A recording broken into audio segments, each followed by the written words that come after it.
Iran yagala kutemula Trump ng'asigala mu lutalo alina kyafiirwa. Kekazannyo ejja kukola ngawo buli ddakiika obuzza Amerika mu lutalo. Trump baagala kutta nga pulezidenti wa Amerika kye yattibwa nga Iran ye mulimu. Iran yali etemudde ku pulezidenti wa Amerika yenna.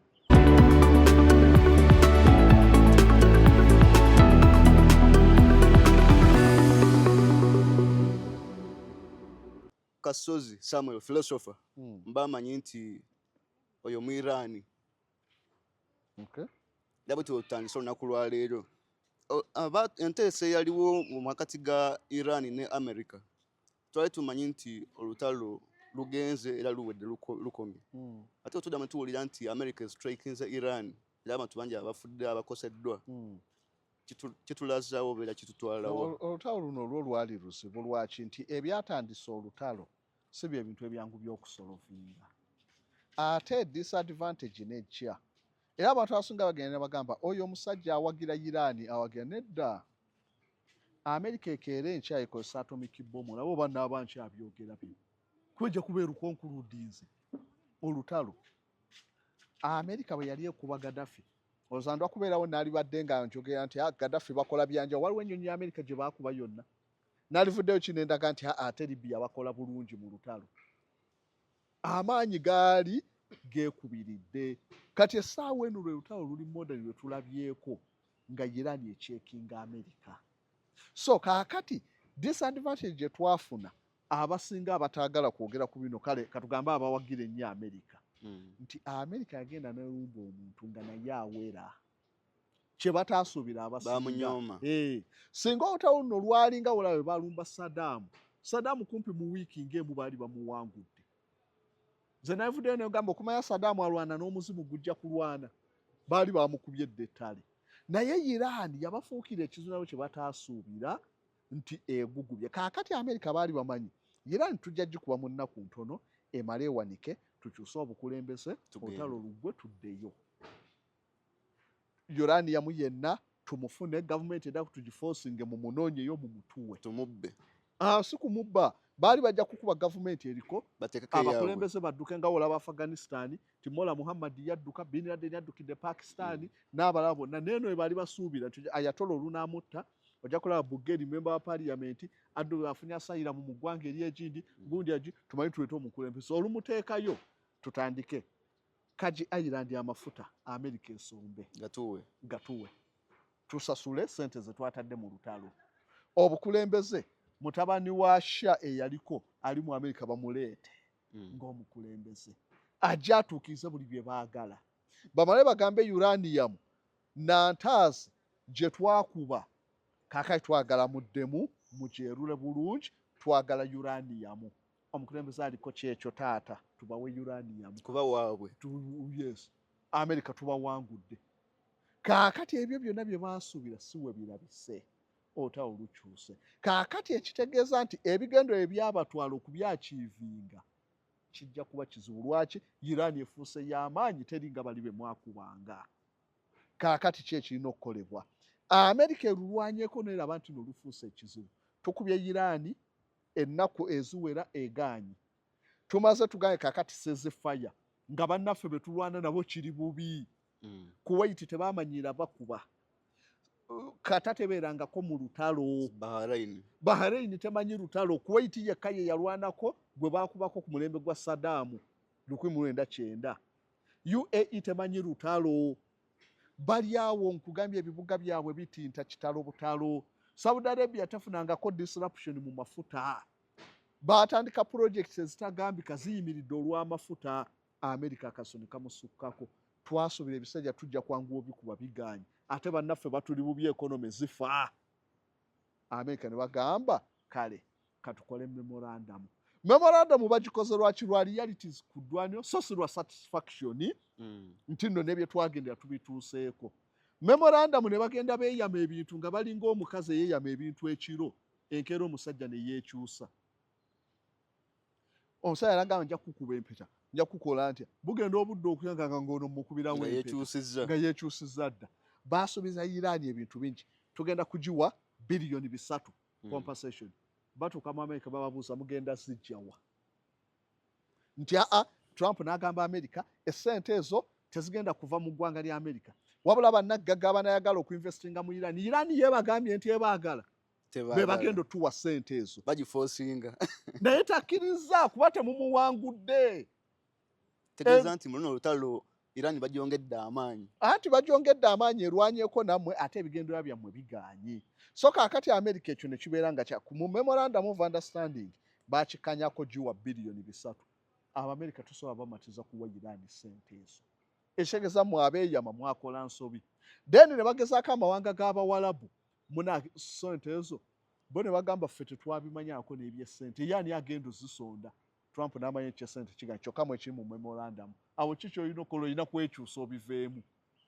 Ne babagamba tugenda kubakkiriza Strait of Hormuz gulewo ebeere open naye mu nnaku ezo 6 management yaayo twagala mmwe Iran ne Oman muteese ku ngeri gye mugenda okumanaginga strait. Ekitegeeza America oba tokiriimu bali b'owadde okumanaginga byali mu memorandum. America bagenda okkizuula ng'abasajja ne mu nnaku 6 zijja kuggwako nga tewali kituuseewo. America ne bagamba no tusobola okuddira ku sayidi ya Oman ne tulagirira amaato ne gayitaawo.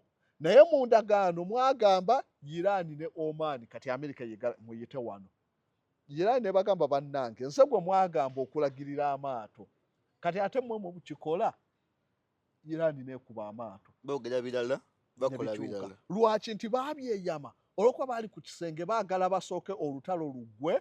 America stock market eddengulu amafuta gakendeeremu n'amawanga ga Buwalabu agakoye olutalo gabeereko n'obuweerero n'America population yeeka eweereko ne bakola memorandum of understanding. Bagenda okugimaliriza ng'ebirimu bizibu nnyo bituukiriza era bibaluma baamaliza bazze mu lutalo. So memorandum of understanding bagisayininga in a bad faith. Si lwakuba baali baagala bye basayinize bikole wabula olwokuba baalina ekibambula kye baagala beewonye economy etereeremu amafuta gatereeremu n'esi kuba baakyaga. Finally baamaliza bazze mu lutalo. Kaakati kye tulaba essaawa eno ng'emmundu ziri mu kuvuga. Emmundu ziri mu kuvuga olutalo kaakati ate lufuuse disastrous nnyo. Nti luli ebintu bye nagamba ng'abantu entalo zitandika za mirembe naye gye zeeyongera zijja zoonooneka. Ssematalo asooka yatandika ng'Abangereza n'abaana abali ku zi university baasabako dead semester. Kansabe Makerere bampe dead semester tumale okukuba abakongo nkomewo semester eddako ng'amanyi myezi 6. Ssematalo yatandika nga gwa 8 ng'amanyi by December Christmas tugiriira waka. Lwaki? Ebijamani binafu lujja kuba luwedde nga twabikubye dda. Abaana ne beeyiwa ku recruiting gundi offices nga tufunyemu n'akasente bagende basooke bakuba ebijamani olwo ng'olutalo balutwa nga n'Amerika bwe bagenda tukube ba Iran bano bonna ba Kuwait baani bonna bagamba Iran ke bagitukubire bamanyi bakuba ki.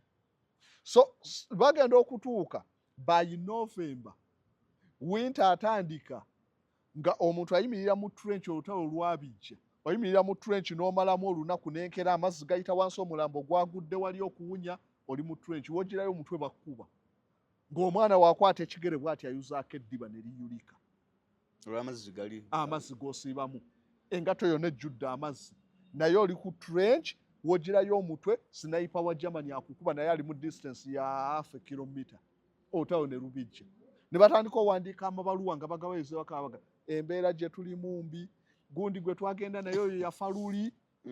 Bungereza n'egamba neeragira teri bbaluwa yonna eva mu ddwaniro erina kutuuka ku bantu. Ne bakola hall ennene ne bateekamu abakyala n'abaami nga beeditinga ebbaluwa ezo bazeditinga.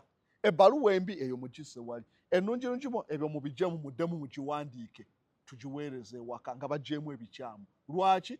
Bagenda otuuka Christmas ewedde ng'ofiisi tekyafu nayo yadde abasatu abajja okubawandiika reality z'olutalo entalo bwe zityo nga bikyuka. Kaakati n'essaawa eno luli olutalo lwatandika nti bakuba by'amagye.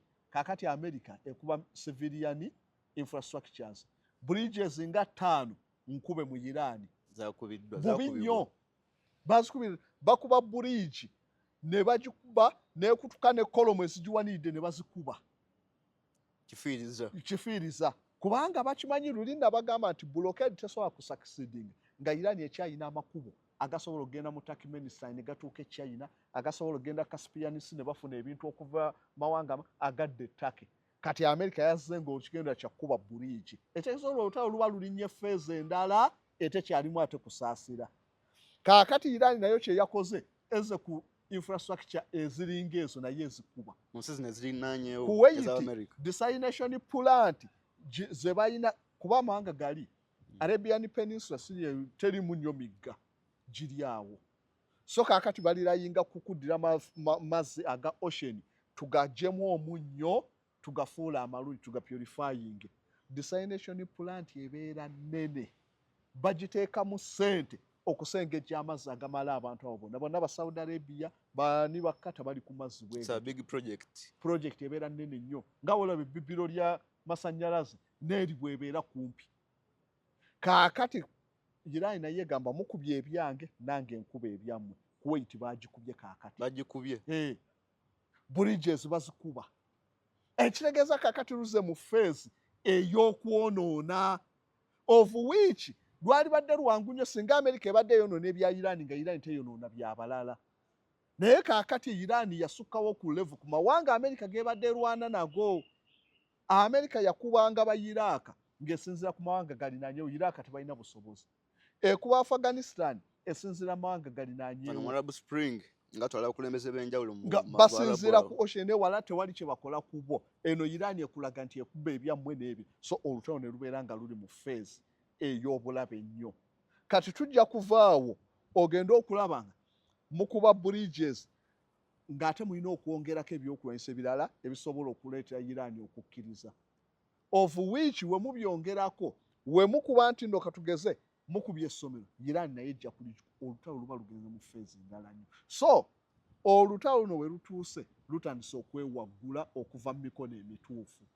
Luli ababadde bakubanga basparinga ba civilian kati bagenda tandika okubwa. Badde nzija wano nsomye nti gundi CNN badde yakateekayo nga mu strike yasembe ya America aba Iran abantu 12 nga bakafa.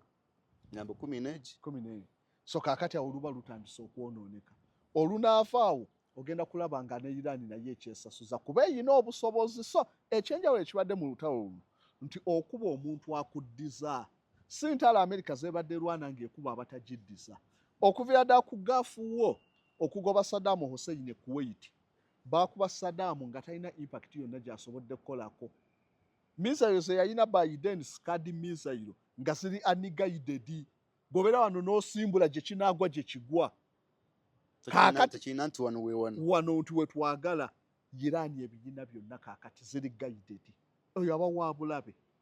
Ate nga zirina speed zidojinga defense system zammwe. So superpower ne superpower. Ne superpower kye tujja okugamba. Ono amusinga budget amusinza sente naye ebyokulwanyisa kumpi. Ono alina naye ebiringa ebyo oli n'ebisingako olumu mu dimension endala. Nti balina hypersonic missile ze bakozesa ate America zeetennaba kuteeka ku ddwaniro.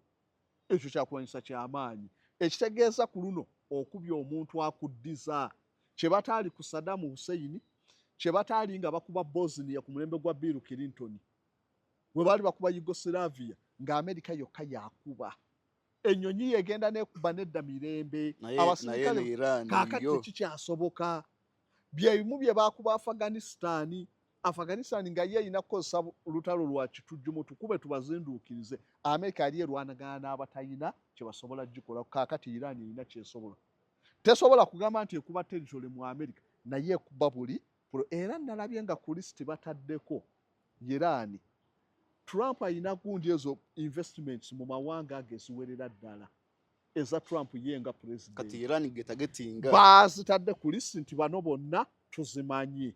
So weddako Trump gundi tugenda gikuba. Eno tugenda gikuba ya Trump naye aloze ku busungu. Then n'ebirala byonna ebikutteko nti no interest za America tugenda of which bingi nnyo amawanga ago gonna ga UAE gonna agasinga investment eziriyo za America n'amawanga amalala aga Europe. Iran basimanyi nti eno eri wano era basobola ogikuba. So level ya destruction egenda kuba nnene nnyo. Abawalabu kye batajja kukkiriza nnyo kubanga amawanga gaabwe geegoonooneka olwa America. era wano eggwanga erya UAE, United Arab Emirates, mu lutalo luli olwaggwanga tebannasayininga memorandum, yakuba ballistic missiles zisukka mu 500 UAE yokka okuva mu Iran. ngeza kwerwanako Iran ze yagikuba esukka mu 500, naye zonna tezaakwata, ezimu baazikubanga esinga obungi, naye ne bwe ziyitamu ntono za bulabe. Then ng'ogyeko ekyo drone ezazisukka mu 2006 ze baasindikira UAE mu lutalo lwe, ezimu ne bazikuba endala ne zituuka. Essaawa eno UAE tennakubwako yadde Iran tagikuba. Lwaki? Baddira biliyoni 3 eza dola ne baziwa Iran. Ku kiri kye twalabye tetulina gwonoona ggwanga lya. Imagine nga bw'olaba ekibuga Dubai, bw'olaba zi Palm Island, zi Burj Khalifa Tower. Singa olutalo lugenda wild, Iran terina Burj Khalifa Tower zijja kufiirwa nnyo. ate ze target zebegenda Iran singa tempa zirinya anti UAE kaakati ewaffe bakuba ebyaffe, naffe katuba omanyani agenda okufiirwa. UAE ng'ekkiriza ebyo, Burj Khalifa Tower zikubwe, ngeno Egypt eri mu kuzimba bibuga ebyagala okufaanana bali zeyateekamu sente ne sente. Omanyi kosti zegenda okuyinkalinga okuddamu bite ng'amawanga amalala gagireka dda, bo ne batuuka ne bagamba wano nedda, bino bigenze wa tetwabisuubira. Baakwata sente mu nkuku ne baziwa Iran. Iran tebakuba kati, bali kuba n'abalala. So kaakati Iran nayo strategy yaayo, kuba bano gye musinzira okunkuba, buli omu ajja kujja akivaamu mpola mpola, Amerika etuuka eveeyo, kuba Iran teyali kubiddwa nnyo singa Amerika tesinzira mu mawanga gano. Naye olw'okuba esinzirawo Iran ejja kukubwa nnyo, kaakati nayo keebakube. Akiri mugaana okuyamba Amerika asinzire ku mazzi nga gy'atukubira. ne bakuba lwa Amerika mwagibudamya enkuba, kati kyakuba ewange gwe mwabudamya nange kyenkuba ewammwe. Kati ng'enza okulaba osembyewo nti amawanga ga Buwalabu gatandise okuddamu enteeseganya ba-initiating enteeseganya olutalo lukoleki lugende, kubanga damage nnene eribo. Olutalo lwa Isirayiri n'Amerika mwe mubonaabona. Iran kakati strategy yaabwe, kuba abo evuddewo n'ekuba ne Syria, kati egattamu n'amawanga amanti besi, kuba naye besi ya Amerika esiya nayo baagikubye. kati Iran talwana takuba Amerika yokka nga ye, akuba ne banywanyi be abalala banywanyi, naye nga takuba banywanyi wabula akuba ewali ebintu bya Amerika. Amerika byefunamu. Yes. Then olutalo we lunaagenda mu maaso nga bwe luli kaakati, bridge za Iran nga bazikuba, Iran ejja kukuba naye ebifaanana bityo. Weenekwata ku bridge egatta Bahrain ne Saudi Arabia, eri yemu ku bridge esinga okubeereza ebbeeyi mu nsi, ejja zikuba. Ejja kuba ebintu bingi nnyo ebizibu by'okuza, kuba nange mukuba ewange ate obusobozi bulina. So olutalo awo we lutuusa awo, teruyingidde feeza endala. Trump agamba tukuba Iran tulabe nga tugikkakkanya, naye ekyo tekijja kukkakkanya Iran. Naye before okusayininga memorandum of understanding gye bagenda okugwa nga America ne Iran mu lutalo olwo lwonna nga ani asinze okukosebwa. Iran yakosebwa nnyo. Ekyo ky'abantu nkibagamba, amawanga gonna agalwanye n'Amerika ne gamwegobako gagumira okukosebwa. Kiringa woonogamba empologoma erwanye n'engabi, waliyo situation walirabye engabi n'egoba empologoma. Gyekiri engabi woba olaba documentaries ezo oba kale yes oba kale katugambe singa naye waliwo obusolo buli common, kiringa ensiriŋŋanyi oba ekiyenje nga kigoba enkoko that time, naye nga no documentary waliwo ebeera n'amayembe okulabako bye buffalo byentera okulabako ebyo. Buffalo bye byamaanyi ebyo tubikkiriza, naye at least bibeera nga somehow equal. Era n'empologoma nga si nnyingi tesobola malako, okujjako nga lyamaanyi nnyo obanga nakyo kikaddekadde, naye nga livubuka eyo ye bali equal. Naye waliwo akasooka oba njobe oba ze waterback ebeera n'amayembe ag'enyoola bwe gati nga mawanvu, eyo ya bulabe. Empologoma enjobe etuuka n'egamba nti okutya ne kuvaawo ne byetunuulira biti amayembe. Empologoma n'egamba okulumba eryo ejjembe oyinza okulirumba. So situation ebeerawo ekinafu kisobola okukola ki? Okuwangula ekyamaanyi, naye ate cost bakutaagudde bakola ki? Naye empangudde. So n'amawanga agalwanye n'Amerika ne gagiwangula bagakuba, era damage ziba nnene. naye oluvannyuma lw'ogakuba gafuna freedom yaaga America tedda gawalampa okugeza Vietnam yamala okuwangula America bakuba Vietnam omanye okutuuka ebibira tetulina na bibira wano ndowooza abaagendako bundi bujja ku lw'enzooli bwe bayinza ogamba kuba bimabira tekyali kibira Vietnam yali eyina agabira America baatuuka okuleeta ennyonyi ne bafuuyira ebibira ne bikala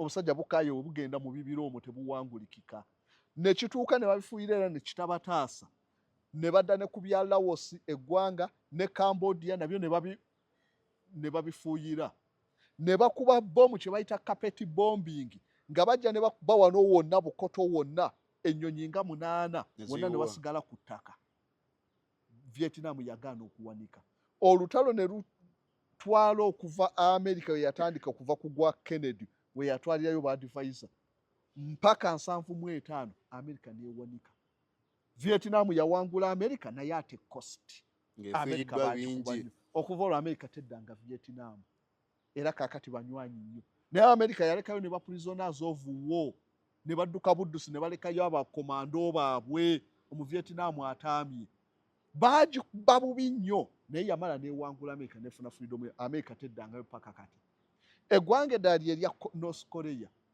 Korea ni wa 5 mpaka 5 baakuba abakola America neetuuka n'okukozesa gondi biological weapon ne basuula kikadisa oba ekikompola ne kyabika ne muvaamu ensiringa miliyoni 2 ezi artificial ne ziruma abantu bali ku musujja bakakkane musujja ne muvaamu ebiwuka ebirala ebikambwe binabbubi omwana ajja kanisa kimaze okwabika okubikolako bwati nga muli bika bya nabbubi nga naye nabbubi aluma n'ebiwuka ne babikozesa mu Korea niwo ne bakozesa bingi nnyo okulaba Korea n'ebona bakozesa nga zinapala mu bombs bomu bagikuba weeyabika bweti bateekamu amafuta nga naye galinga amasanda wekikugwa ku mukono kijja kwaka paka lwe kisaanuuka kiggwewo muliro ne babikozesa byonna Korea niwo North Korea ne baguma ne bawangula America yali azzeemu okubawalampa so amawanga gonna agalwana ne gejja ku America gagiwangula ate cost kuba yo kituufu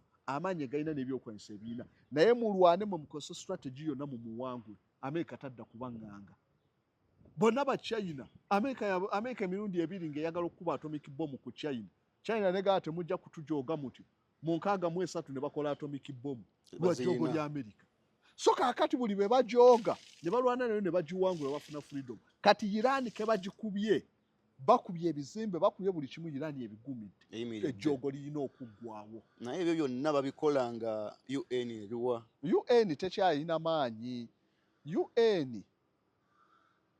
buli lwe wabeerawo crisis oba buli UN yali y'amaanyi okuva mu 45 we bagiteerawo okutuuka mu myaka egya 2000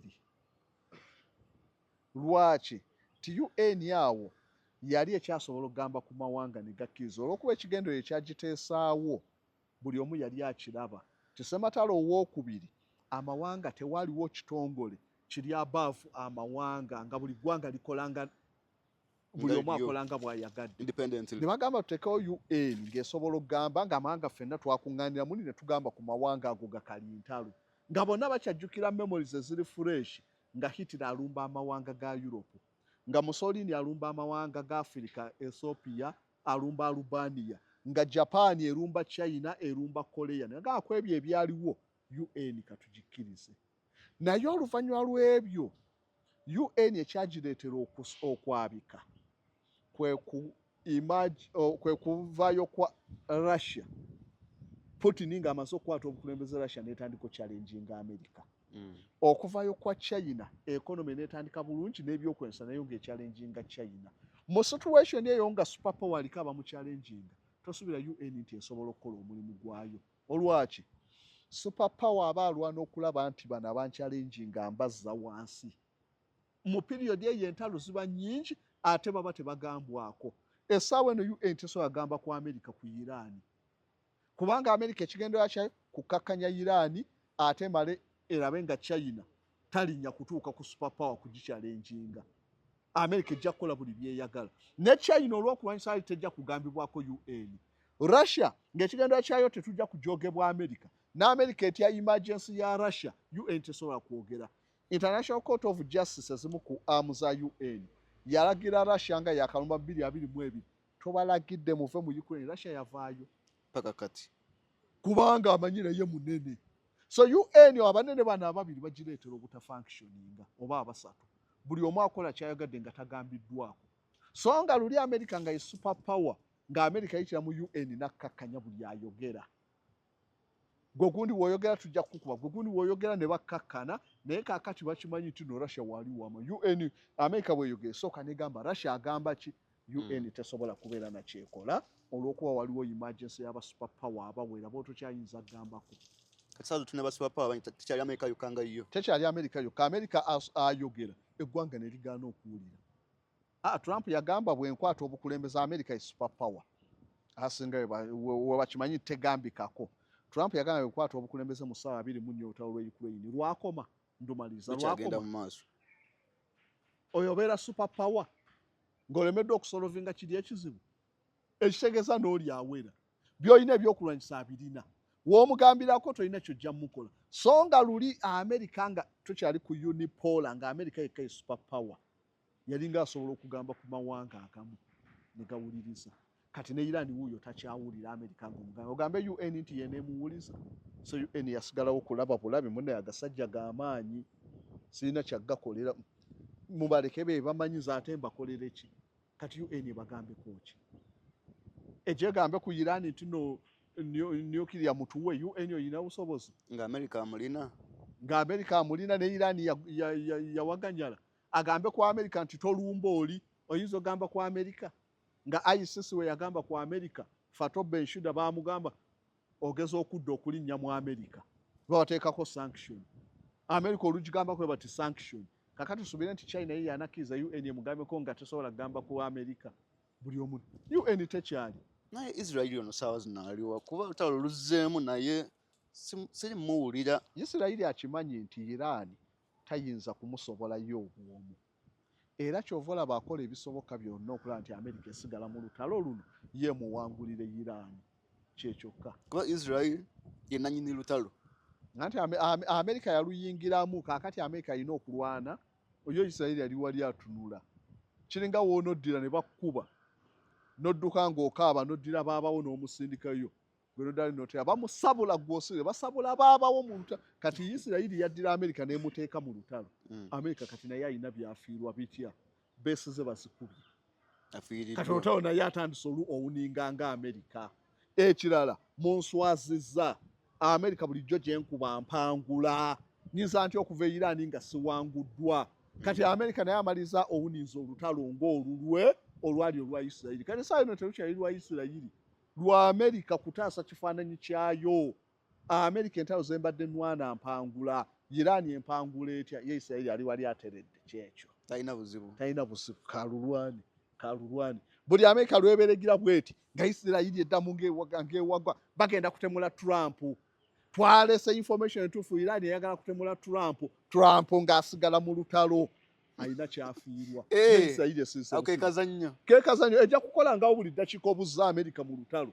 America Trump baagala kutta. Nga President wa America kye yattibwa nga Iran ye mulimu. Iran yali etemudde ku President wa America yenna. B'Amerika be bamwetemulira ne Isirayiri yatemula Kennedy. Israel. Yes. Ne Iran tekolanga yali etemudde ani gwani gojjuke nti Iran yamutemula. Naye bo baasibyewo ekirimbo kisiba America mu lutalo. Buli America lwebegira memorandum of understanding tugisayirize nga Isirayiri teka. Senator wa America wuno baamutemudde. Kigambibwa Iran nga Trump. Ojja kubalaba bangi nga batemulwa ng'olutalo nga luggwa nga babatemula. Tekijja kukoma. Bayini babettira. Isirayiri be babikozesa n'abakola ebyokulwanyisa mu America ne bafunayo gwe banyiga. America nedda mu lutalo Iran yeekoze kino nedda mu lutalo Isirayiri nega yes. Yo nedda ali neteera ka. Olutalo olwali olwa Isirayiri kaakati bakozesa America. Erulwane balaba eruvaamu nga baddamu nga bakigira. So ikuswitch. Nga baddamu nga bakigira. Tofunye report Iran egenda kutemula Trump. Trump naye n'agamba mizairo 10 weeziri kamugezi okutemula. Trump nadda mu lutalo. So kaakati Isirayiri erina kugira ku nyiizo nadde mu lutalo. Abeera avaamu ng'eddamu ng'emunyiiza ng'eddamu ng'eteekawo propaganda nti bagenda mutemula oza Iran yalina obusobozi obutemula Trump ennyo amangu kityo weewaawo ensonga naye tebuyina nnyo oyingire America security service nti olwo olina okululukira emyaka nga president okujjako ng'olina abantu bomunda kyekyo kyokka Isirayiri yalina obusobozi kubanga security service abayudaaya mwebali ekuuma president buli kimu bakiyina abayudaaya bajjudde mu America abayiraani batono abali mu America ate bamanyikiddwa bali ku surveillance kizibu nnyo omuyiraani okuyingira wali ojja n'omutwe omwetooloovu gutyo omuyiraani ogende otemule Trump ne bootuka ku airport wokka omanye ekiri awo olaba refu wa Somalia baamulemeseza n'okufuuwa omupiira no World Cup naye ate omuyiraani nti wuli ayingire mu security service mu Somalia wano naye ate omuyiraani nti ali mu security service asobole okukola olukwa gy'atemule president wayo tekisoboka wabula bano baataddewo ekirimbo ensi bagirage nti ddala Iran ya bulabe basobole okuwininga public ya America kyolaba agatemula president waffe Iran ekubwe yo Isirayiri eterere wali bamusse mu lutalo America abaagira memorandum of understanding ti ate ku luno bagenda kutemula ono baleetako n'olugambo mu Iran egenda kukozesa drone ekuba ebibuga bya America drone ya kika kyedduka kilomita omutwalo gumu mu kakaaga etuuke mu America okuva Iran naye byonna babiteekawo kulaba nti oli asigala mu lutalo so propaganda gwe bakozesa Philosopher Kasozi bino nga mbadde sibimanyi bwekityo bwekiri Irani ono omusajja mu Iran yadda besinga Uganda naye byamanyi ku lutalo bingi siri mu Irani ayo bafaanana ati nanze mu kusooka okulaba nali manyi nti oliwo eyo ne ngamba abapashani wamanyi we wafaanana zosajja walina kasongolo ngambe nti no ndimu so olwaleero awo wetukomye tuddemu wano ku SML News tubagala nnyo mwebali kutulaba mwebali kusubscribinga mweraba mubere bulungi